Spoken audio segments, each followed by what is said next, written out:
Hey guys, what's going on? I wanted to make a quick video update about my new project that I've been working on. Movie Skeletor from 1987, Masters of the Universe. So, no fancy intro, nothing like that. We're just going to get right into it. So, He-Man.org put up some really nice reference photos, and I started looking into what I could do to make this costume. I've wanted to make it since I was 12 years old. Maybe 11 years old, so like right around 1989, 99, 90, somewhere in there. That was the first time I saw this movie, and I remember I used to watch it Saturday mornings a lot when it was on Channel 11. Loved it to death, and as you guys have seen in a previous video, I started working on it a little bit. So I recently did a video talking about Skeletor, the movie toy that came out. Came out with his staff and all this stuff, and it did a really good job with the detail. It wasn't 100% accurate. The paint job wasn't accurate, but it was a really, really nice way to look at this in 3D and say, okay, how can I make this?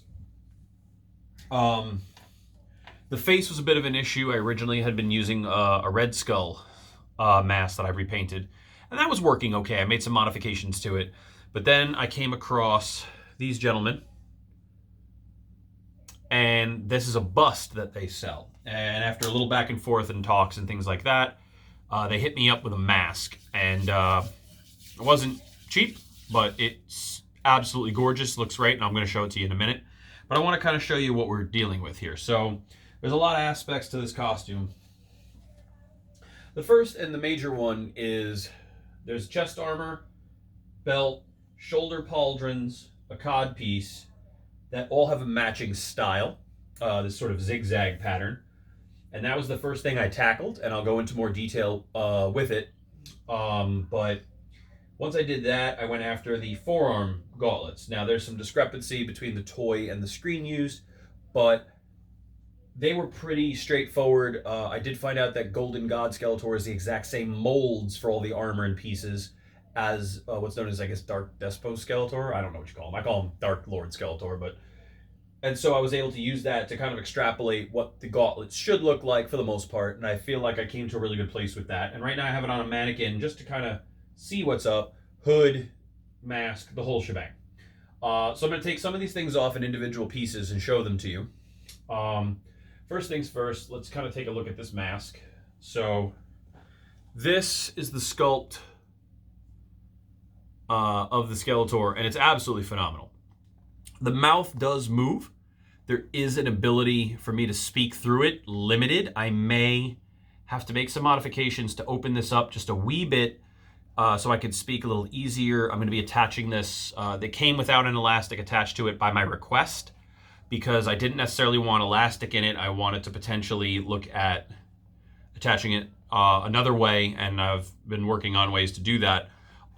It doesn't have the traditional glossy white look. I may modify that, but they did such a great job with the detailing. I almost want to leave their sculpt alone and call it a day.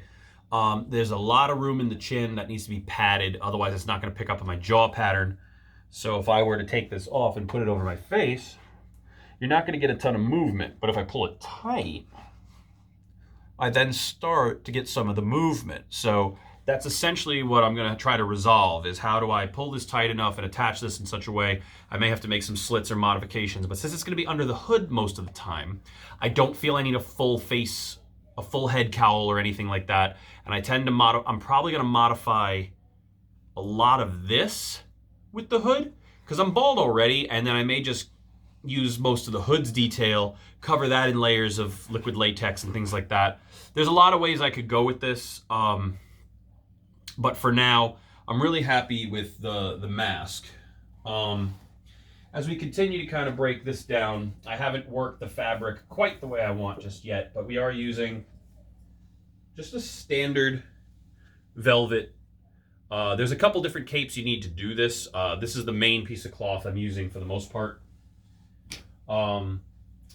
This particular piece here, I'm going to be using for Ellen's. This was the original cloak I bought to take a look at what I needed, and what I discovered was that Skeletor had a piece that attaches at each wrist like this in the film. So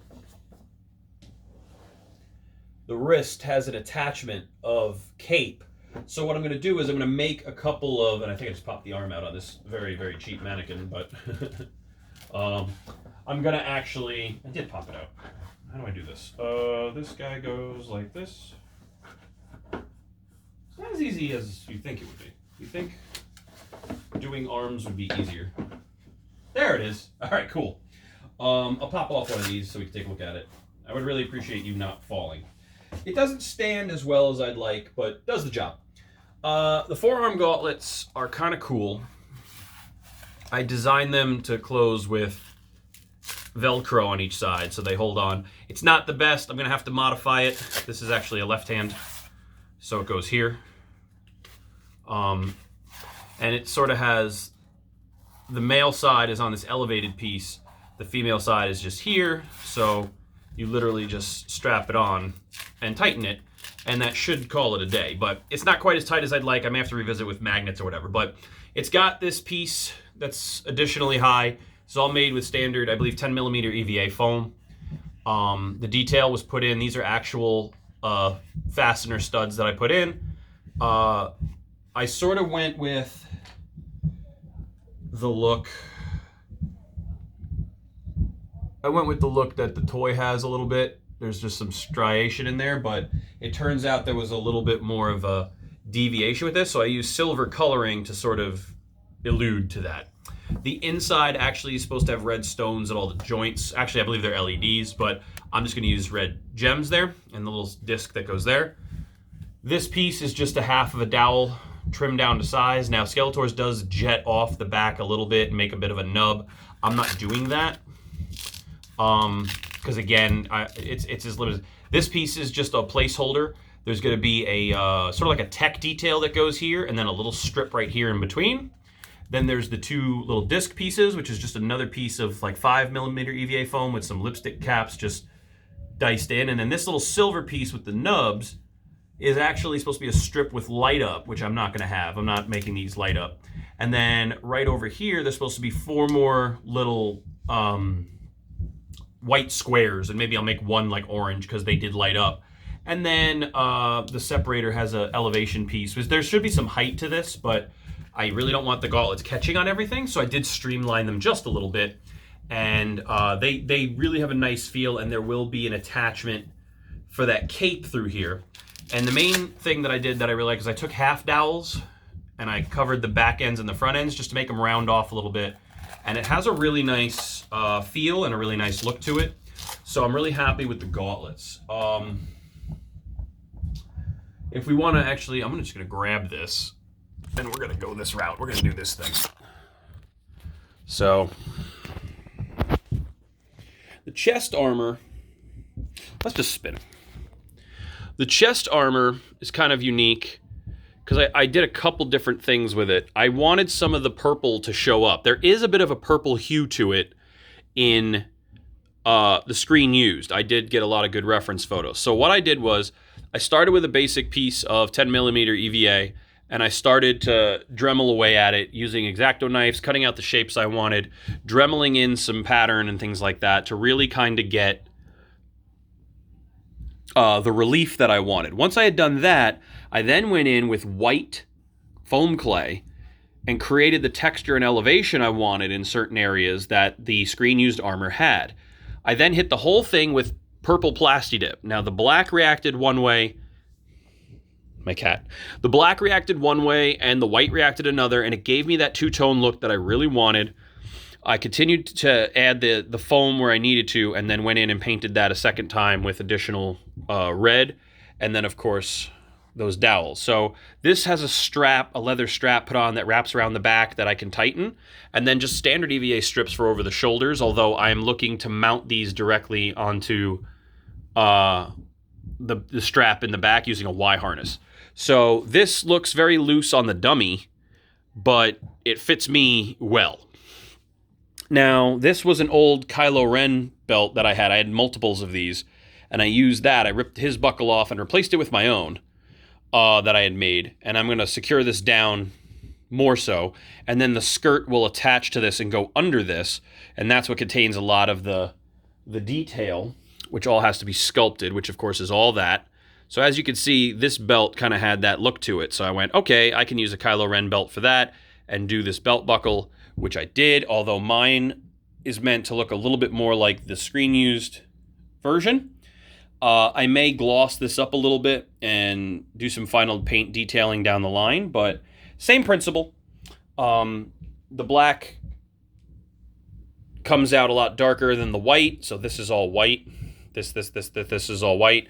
The rest of this was black. It was all just dremeled in, sculpted on top of, and then hit with that purple Plasti Dip, and then I went in and painted over it. I used a black with like a sort of graphite powder mixture to get that kind of look that I wanted, sort of like a gunmetal type of look, and stained some of the purple, but I wanted some of the purple to come through because it's Skeletor. You got to have a little bit of purple. So that's kind of what's going on with the armor. The only other thing we're left to do here is the tabards that have these long strips of pieces, and I have the sizes and the counts all checked out, and you can see against it. I mean, it's actually, the figure did a great job. So I did get as much of that accuracy as I could into the sculpts, but I went with the original color scheme more. This bad boy was the next project that I wanted. So I took some screen-used ones, and I took some photos of this, and I kind of blew it up and made a bit of a template. Made it the size that I wanted it for me, and then I proceeded to Dremel that into foam. I then covered it in Warbler and made a pattern.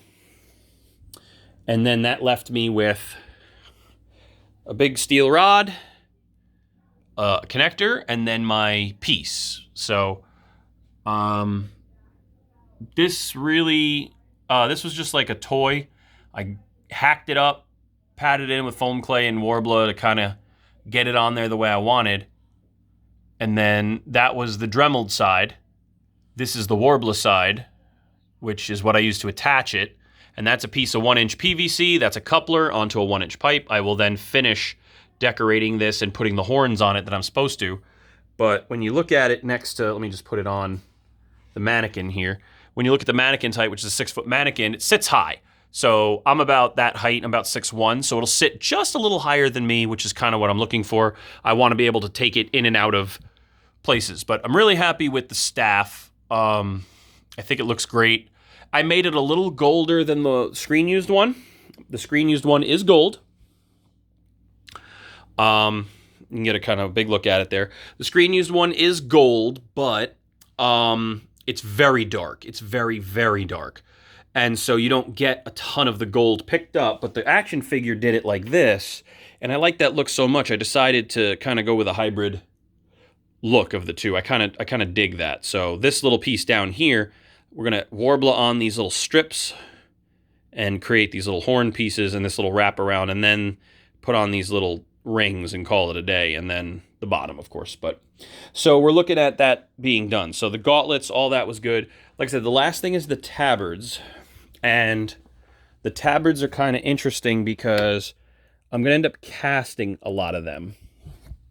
And this is the first of the tabards that we're going to put. So these are going to be on tabards, and they come down the thing, and there's 12 on this side and 12 on this side, and then you don't see this one really again. And there's about 9 of these different kinds that I have to do. The action figure does not have an accurate representation of those, but they do accurately show you all the different ones. So the scarabs are on there, the bat, oh, they are on the bottom row there. I guess those are them. Okay. And then a couple other ones, the skull, the triple bones. So there's a bunch of different ones that they have. I'm going to have to make one of each of those, cast it, and then do a bunch of those and throw it on there. So this is not too bad. And like I said, this cape is not going to work because it's not long enough, but it will work for the wrist attachment, which I'm going to cut up the middle so it splits. I have more fabric, which I'm going to add to it. The mask, as I said, is just a joy because it's so accurate, and you really can't find this anywhere. And so we're going to get that attached really well so that you just see it and you know it's Frank. You know, that's what's most important. So I'm really pumped about how this project is going. So that is my 1987 movie Skeletor so far. I'd estimate I'm roughly 50% done with it. The next step will be pauldrons. And once I've done those, that pretty much settles the armor. The boots are standard black boots. They have a heel and a toe, a pointed toe, a little bit of a heel, kind of an Italian looking shoe. They come up about shin length. They have one purple skull on the top of each boot. That's easy enough. Um, it's really going to be casting 50 plus of these and making the other 8 and casting them and getting them out and attached. The skirt material, believe it or not, I'm having some trouble finding the material that they use, but to get the texture and the look, I'm strongly considering using this yoga mat for the tabs, because the yoga material, it flows and has some weight to it, so it will move with me. Fabric, I'm worried might whip around too much, and then I got to worry about the pieces knocking off and stuff. As a skirt, I don't know if this would work. I want the tabard and the skirt to be the same material. I'll know when I chop it up and look at it. Otherwise, I got to go hunting for fabric and add piping and stuff. So that could be a royal pain. But really happy with how it's coming along. And of course, really, really happy with my Havoc staff. It's a very big prop. So I'm about 6 feet tall, and like I said, when I put it next to me, it's way over my head. So I'm about 6'1". So I really like this piece. It makes it immediately recognizable when you have the mask, when you have the staff. At that point, you could just strap a Kylo Ren hood on the thing and you're good. But I want it to be the velvet, and hopefully a lot of these details people aren't going to really notice, but they'll be there, and that's kind of what I want. So I'm really happy with how this is coming along. I've got a long ways to go. The casting is just going to take me months. It's going to just, because of my timetable, it's going to be a while. But we're going to cast them up in smooth on black onyx, and from there, hit it with a gold rubbin buff, maybe a little bit of purple, and give that sort of hue to it. And I'm strongly considering maybe looking at doing some of the impressions in foam clay. I'm going to maybe test that and see how that looks, because foam clay could make the skirt a lot easier for me if that's not made of metal. So, or resin, I should say. So that's kind of something I'm really pumped about. So that's what's on my agenda right now. It's a big project that I have going.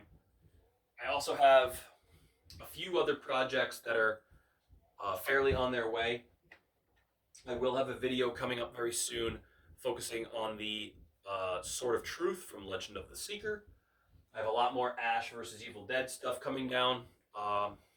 Most importantly, the Power Glove is the next big thing I'm finishing up for that right now. I do have a new saw coming in the next couple of months, which is going to be pretty cool. So there's a lot of cool stuff going on. I should have some new figures and stuff to debut on like Ghost and things like that. So yeah, the channel is really just kind of going to be me updating you guys on stuff. I have some props that I'm repainting and doing.